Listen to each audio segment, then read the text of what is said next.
Muchas gracias, Torgue.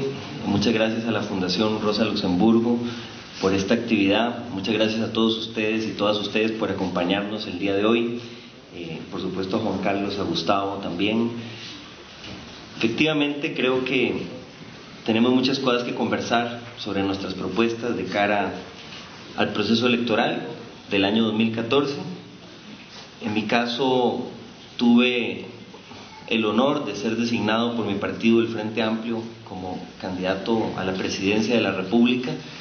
Es sin duda un gran reto que asumo con el mayor compromiso, la mayor ilusión y la mayor responsabilidad, y creo que efectivamente podemos en este país finalmente devolverle la esperanza a este pueblo que tanto la necesita, construir un nuevo modelo económico en el cual el centro sea el respeto integral a todos los derechos humanos, no solo a los derechos políticos y civiles, sino también a los derechos económicos, sociales y culturales tan negados en nuestra patria, los derechos de la madre tierra, por supuesto, incluidos también. Podemos construir un gobierno que vuelva a ser un gobierno de la gente, un gobierno que rechace toda forma de discriminación contraria a la dignidad humana. Y es muy importante estos espacios para hablar de ello, efectivamente. Yo comparto con Juan Carlos de que necesitamos transformar el sistema político de este país y avanzar efectivamente hacia una democracia verdaderamente participativa, rompiendo muchas de las trabas que impiden que nuestra población pueda realmente ser parte de las grandes decisiones sobre el manejo de la cosa pública y sobre la definición del modelo de desarrollo que queremos para Costa Rica. Pero creo también que hay que agregar algunos elementos. Para recuperar la credibilidad de nuestro pueblo es indispensable que cualquier gobierno progresista que se instaure en este país eleve notablemente los parámetros de combate a la corrupción en todas sus formas.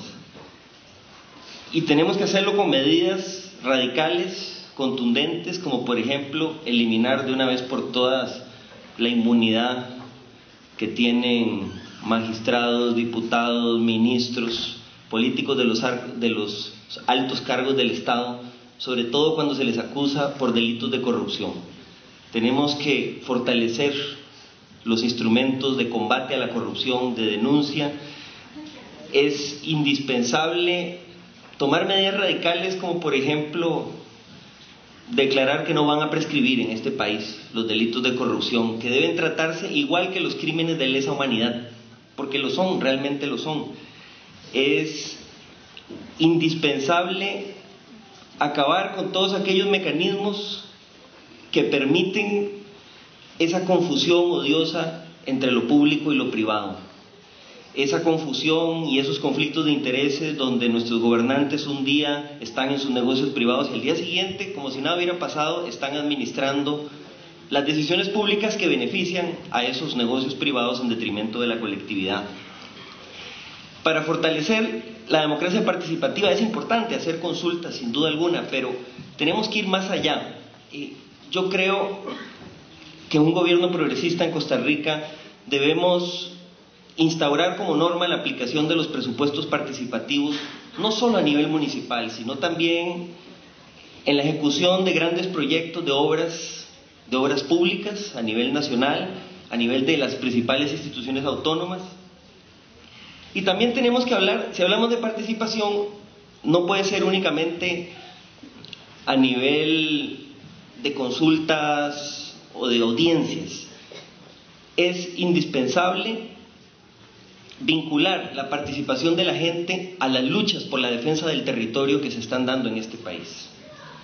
La participación de la gente tiene que ser para tener efectos reales en las políticas que todos los días golpean más a nuestro pueblo, en la definición del modelo de desarrollo que queremos. Por eso yo me propondría en un gobierno del Frente Amplio recuperar la ley de participación ciudadana en asuntos ambientales que vetó el infame gobierno de los hermanos Arias y que permitía precisamente que las comunidades que están luchando por la defensa del agua, por la defensa de su territorio, por la defensa de modelos productivos amigables con la madre naturaleza, puedan decidir realmente si quieren esos megaproyectos que hoy están devastando su territorio y puedan definir sus propias alternativas. Eso es indispensable. En segundo lugar, respecto a la política económica, creemos que hay que transformarla radicalmente. Hoy la política económica en Costa Rica está orientada a que unos cuantos hagan negocios gigantescos, a favorecer a un grupo de empresas extranjeras y a un grupo de sectores privilegiados de los más poderosos económicamente de este país, pero ciertamente la política económica se ha olvidado de la gente. En un gobierno del Frente Amplio, la prioridad será recuperar para Costa Rica la senda de la justicia social y el combate frontal a la desigualdad social, que es probablemente el principal problema que aqueja a este país. Para nosotros debe declararse emergencia nacional la pobreza extrema en este país. Deberíamos concebirla así y tomar las acciones en consecuencia como actuamos ante otro tipo de emergencias. Porque deberíamos considerar que es una tragedia nacional, una emergencia, que haya decenas de miles de familias en este país que no se alimentan bien y viven en viviendas indignas, viviendas donde no se satisfacen los derechos básicos de la población.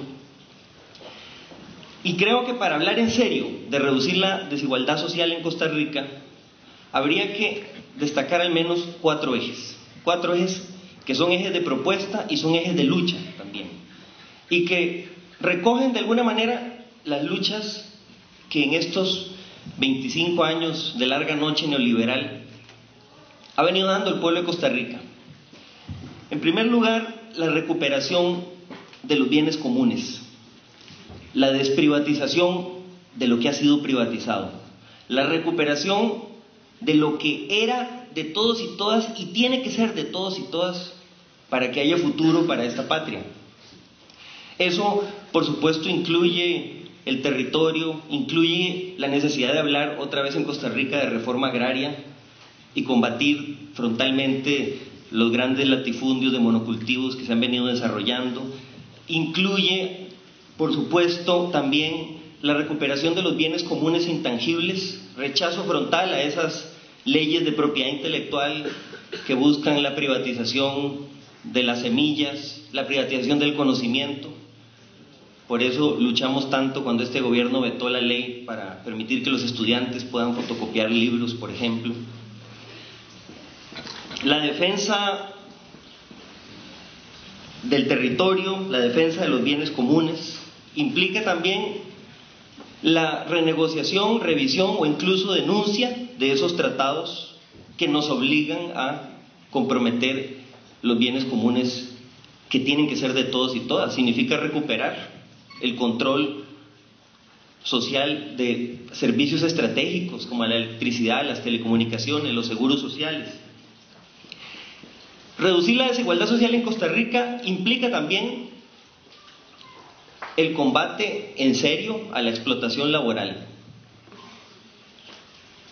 No podemos hablar de un gobierno progresista si seguimos permitiendo que en este país haya decenas de miles de trabajadores que viven en condiciones de esclavitud que se parecen más al siglo XIX que a los supuestos avances en derechos humanos que deberíamos tener en el siglo XXI. En este país hay condiciones de esclavitud en las fincas bananeras, en las fincas piñeras, en las trabajadoras domésticas, en el trabajo, en la construcción, en los servicios de seguridad privada, muchas veces en sectores vinculados a trabajadores migrantes, donde no se les reconocen los derechos básicos, donde no se les reconoce la libertad sindical. Tenemos que crear en Costa Rica un verdadero ministerio de trabajo. Hoy no existe. No hay una inspección laboral que pueda hacer cumplir los derechos laborales. No hay tampoco en este país conciencia de datos que son espeluznantes.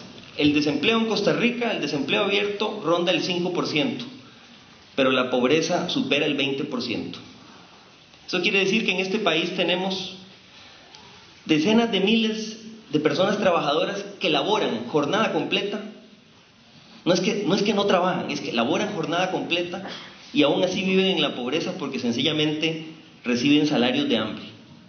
Hace poco, incluso el presidente Obama de los Estados Unidos hablaba de que en Estados Unidos hay que subir los salarios mínimos, pero aquí pareciera que algunos no quieren hablar de ese tema.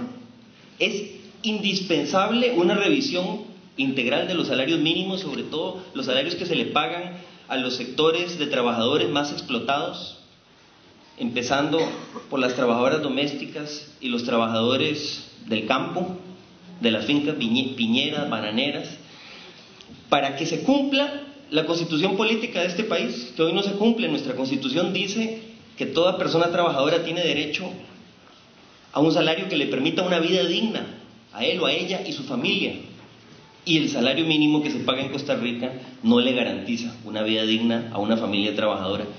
Tenemos que discutir y tomar medidas contundentes. La política laboral de los últimos gobiernos neoliberales ha sido la política del mundo al revés. En vez de hacer justicia social, más bien se ha orientado a recortarle los derechos a aquellos trabajadores que han logrado conquistar un poquito de mejores condiciones. Lo vemos claramente cuando la Contraloría General de la República, que deja pasar el chorizo de la concesión de la carretera San Ramón, se dedica a impugnar en la Sala Cuarta las convenciones colectivas de trabajo, donde ciertos grupos de trabajadores lograron aumentar el pago de cesantía de 8 años, que es lo que está en el Código de Trabajo, a 20 o 25 años. Más bien lo que tenemos que hacer es reformar el Código de Trabajo, porque no es posible que un trabajador que labora 20, 30 años lealmente para un mismo patrono, en Costa Rica únicamente se le reconozcan 8 años de indemnización. Eso es una gran injusticia, y así podríamos seguir citando casos gravísimos de explotación que se dan en este país y que tenemos que atacar frontalmente como prioridad si queremos reducir la brecha social. Tenemos que hablar en serio de una política económica orientada con prioridad a incentivar el control comunitario de los medios de producción. Ya se ha planteado en algunos sectores propuestas interesantes. Efectivamente hay que incentivar las formas asociativas, las cooperativas, las empresas comunitarias, las empresas de trabajadores, pero eso tiene que hacerse como política. Hay algunos proyectos de ley que hemos venido impulsando en la Asamblea Legislativa que han ido abriendo brecha, ¿no? Y que plantean claramente dos modelos económicos. Por ejemplo, la Ley de Territorios Costeros Comunitarios, que es un modelo de desarrollo social para las comunidades empobrecidas de las zonas costeras, que es una alternativa radical al modelo imperante de los megaproyectos turísticos. La Ley de Autonomía Indígena, que vincula recuperación del territorio con democracia y respeto a las tradiciones y a las formas de organización de nuestros pueblos indígenas, con efectivamente formas distintas de ver la economía y de ver la relación con la madre naturaleza. Tenemos que revisar las vergonzosas licencias de pesca, por ejemplo de pesca del atún, que se dan en este país, acabar con ese regalo de la riqueza natural que tiene Costa Rica, eliminar las licencias gratuitas para embarcaciones extranjeras y destinar esos recursos a fomentar la creación de cooperativas de pescadores que hoy viven en el desempleo en las zonas costeras de este país. Logramos en la Asamblea Legislativa, cuando aprobamos la ley para prohibir la minería de oro a cielo abierto, que ha sido uno de los grandes logros en este periodo, establecer un embrión de lo que podría ser esa nueva economía. Se estableció que en las zonas donde no se prohibía todo tipo de minería, se permitía todavía la minería subterránea, únicamente existan concesiones para cooperativas formadas por trabajadores, habitantes de las comunidades locales. Bueno, ahí hay un modelo que tenemos que impulsar. Hace décadas en Costa Rica no se aprobaba una ley que le diera prioridad en un recurso estratégico que estaba en manos de compañías extranjeras a las comunidades locales de este país. Por supuesto hay que hablar de reforma tributaria, pero que no vengan a decir que lo primero que tiene que hacer el gobierno es rebajar los salarios de la clase trabajadora o aumentar los impuestos indirectos como el impuesto de ventas. Si aquí queremos hablar de reforma tributaria en serio, lo primero que hay que hacer es reformar la ley del impuesto sobre la renta y todas las leyes que deberían gravar en este país la acumulación de riqueza.